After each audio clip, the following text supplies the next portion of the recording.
All right. So first thing, you're on international tour here in America.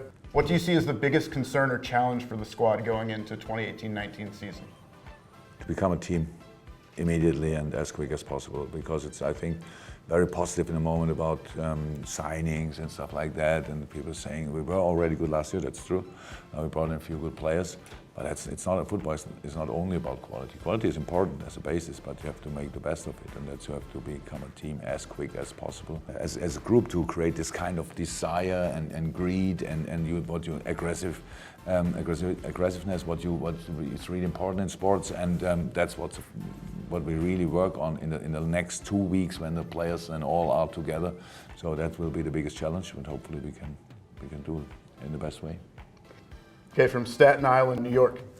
We all know you're really big into heavy metal football, but are you now incorporating some samba and African music into the mix?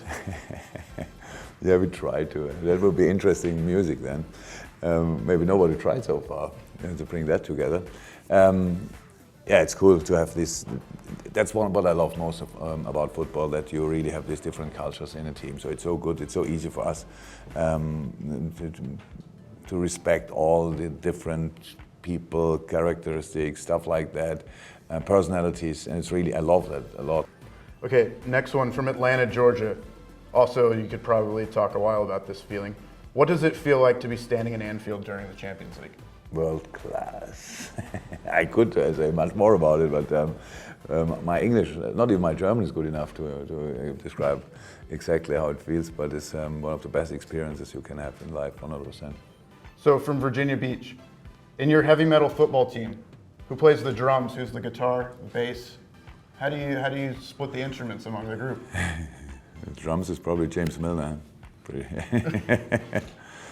And then we have, for all the others, what is that?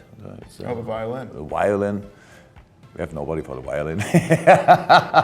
Then we have the guitar. Probably a lot of them could play a guitar. So, but it's not I cannot compare with music. What I wanted to say when I spoke about heavy metal, it was only the comparison to Arsene Wenger, and that was not right.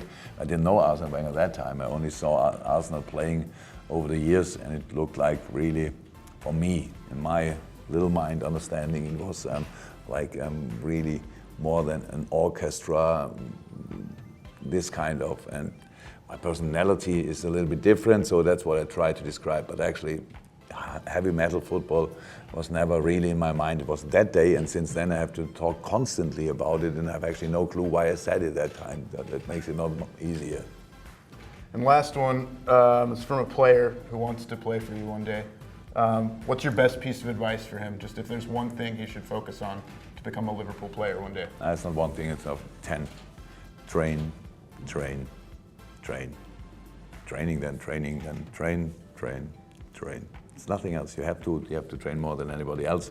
If you are not Lionel Messi and you are not more skilled than any other person in life, even Cristiano Ronaldo had to train more than all the rest. So it means it's all about that. It's all about practicing, really doing the right things always. The ball needs to become natural. I never had reached that point that it was natural, because I'm not 194, 6'4". So when I think I have the ball, until my legs know that, that's already too late. So I should have done more, or could have done more.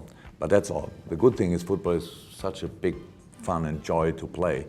It's not difficult actually as a kid to do practicing. If you don't know exactly what to do, watch an old video of Diego Maradona.